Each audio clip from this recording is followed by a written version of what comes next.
Assalamualaikum warahmatullahi wabarakatuh. Halo semuanya, perkenalkan nama saya Muhammad Mukorobin dari Fakultas Keguruan dan Ilmu Pendidikan, Program Studi Pendidikan Ekonomi Angkatan 2023 Universitas Sriwijaya. Pada kesempatan kali ini, saya akan membuat video penjelasan materi tentang sistem pembayaran dan alat pembayaran serta peran Bank Indonesia dalam perekonomian negara. Tujuan dari pembuatan video ini ialah untuk memenuhi tugas ujian tengah semester pada mata kuliah pembelajaran ekonomi digital yang diampu oleh Bapak Deskoni SPD MPD dan Ibu Dewi Pratita SPD MPD. Pernahkah kalian berpikir bagaimana uang berpindah dari rekening kita ke penjual saat belanja online? Atau bagaimana kartu ATM bisa menarik uang tunai? Semua itu adalah bagian dari sistem pembayaran. Pada kesempatan kali ini kita akan mengupas tuntas tentang sistem dan alat pembayaran yang kita gunakan setiap hari. Baiklah, di sini kita akan memasuki sesi pembahasan, yaitu yang pertama, pengertian sistem pembayaran. Sistem pembayaran adalah mekanisme yang digunakan untuk memindahkan sejumlah uang dari satu pihak ke pihak lain sebagai penyelesaian transaksi. Sistem ini sangat penting untuk kelancaran aktivitas ekonomi, baik dalam skala kecil maupun besar. Yang selanjutnya, komponen sistem pembayaran. Yang pertama, alat pembayaran. Alat pembayaran merupakan segala sesuatu yang digunakan untuk menyelesaikan transaksi seperti uang tunai, kartu debit, kartu kredit, cek, transfer elektronik, serta dompet digital.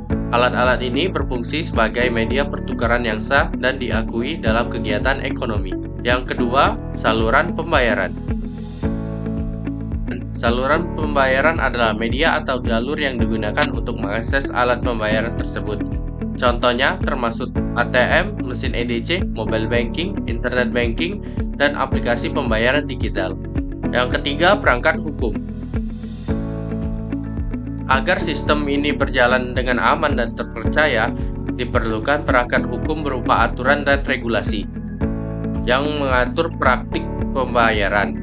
Peraturan ini ditetapkan oleh otoritas seperti Bank Indonesia dan mencakup aspek perlindungan konsumen, keamanan transaksi, serta pencegahan kejahatan finansial seperti pencucian uang. Yang keempat, mekanisme operasional. Di setiap transaksi terdapat mekanisme operasional yang mengatur proses teknisnya, seperti clearing dan penyelesaian pembayaran. Yang selanjutnya, jenis alat pembayaran. Yang pertama, alat pembayaran tunai. Alat pembayaran tunai berupa uang fisik seperti lembaran rupiah dan logam, dikenal sebagai uang kartal. Uang ini dikeluarkan dan dijamin oleh Bank Indonesia sebagai alat pembayaran yang sah. Keunggulan utama uang tunai adalah kemudahan penggunaannya dalam transaksi langsung, terutama untuk nilai kecil dan di tempat yang belum memiliki akses digital. Namun uang tunai memiliki keterbatasan seperti resiko kehilangan, pemalsuan, dan tidak efisien untuk transaksi besar atau jarak jauh. Yang kedua, alat pembayaran non-tunai. Alat pembayaran non-tunai mencakup berbagai instrumen yang memungkinkan transaksi tanpa uang fisik, seperti kartu debit dan kredit, memungkinkan pembayaran melalui mesin EDC atau online dengan dana yang langsung terhubung ke rekening bank. Selanjutnya, uang elektronik atau e-money seperti kartu prabayar dan saldo digital memungkinkan pembayaran cepat di berbagai merchant, dompet digital atau e-wallet seperti OVO, Dana, GoPay, dan ShopeePay. Menawarkan kemudahan transaksi melalui aplikasi termasuk fitur QRIS yang menyatukan berbagai metode pembayaran dalam satu kode. Penggunaan alat pembayaran non-tunai terus meningkat seiring digitalisasi ekonomi dan kebijakan Bank Indonesia menuju less cash society. Selain lebih aman dan efisien, transaksi non-tunai juga tercatat secara digital, memudahkan pelacakan dan pengelolaan keuangan. Selanjutnya, fungsi sistem dan alat pembayaran. Yang pertama, mempermudah dan mempercepat proses transaksi.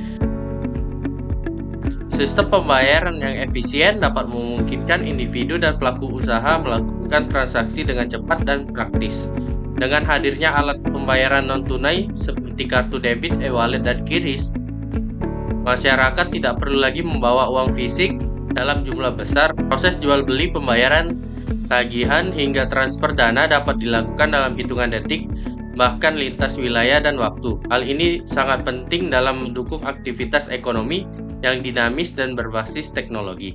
Yang kedua, menjamin keamanan pembayaran. Sistem pembayaran modern dilengkapi dengan berbagai fitur keamanan seperti enkripsi data, autentikasi dua faktor, dan sistem verifikasi biometrik.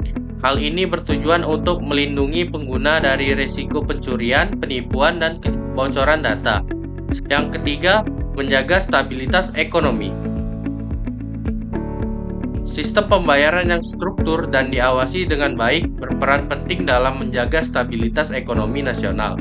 Ketika transaksi berjalan lancar dan transparan, perputaran uang menjadi lebih terkontrol.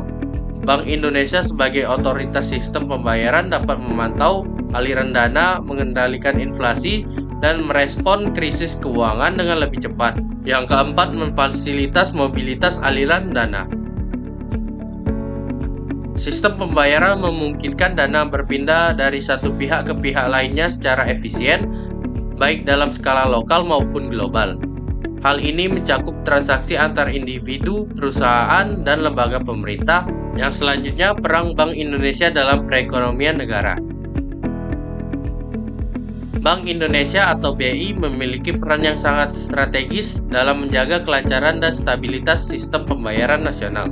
Sebagai bank sentral, BI tidak hanya bertugas mencetak dan mengedarkan uang rupiah, tetapi juga mengatur pengawasan dan inovator dalam sistem pembayaran yang semakin digital dan kompleks. Sebagai pengatur sistem pembayaran, BI menetapkan kebijakan dan regulasi yang menjadi pedoman bagi seluruh pelaku industri, termasuk bank, fintech, dan penyedia jasa pembayaran. Regulasi ini mencakup standar keamanan transaksi, struktur biaya, persyaratan teknis agar sistem berjalan adil dan transparan. Contohnya adalah penerapan QRIS atau Quick Response Code Indonesia Standar yang menyatukan berbagai metode pembayaran digital dalam satu standar nasional. Yang selanjutnya, kesimpulan. Jadi dari penjelasan tersebut dapat kita simpulkan bahwa sistem pembayaran adalah ekosistem kompleks yang terdiri dari 7 komponen utama, yaitu alat pembayaran, saluran, hukum, mekanisme operasional, infrastruktur, lembaga, dan pengguna. Kita mengenal dua jenis alat pembayaran, yaitu tunai dan non-tunai, yang semakin berkembang di era digital. Sistem ini berfungsi untuk mempermudah transaksi, menjamin keamanan, menjaga stabilitas ekonomi, dan memfasilitasi mobilitas dana. Bank Indonesia berperan vital sebagai regulator, pengawas, penyelenggara, dan pendorong inovasi. Sekian video penjelasan dari saya. Apabila terdapat kesalahan kata, saya mohon maaf. Kepada Allah saya mohon ampun.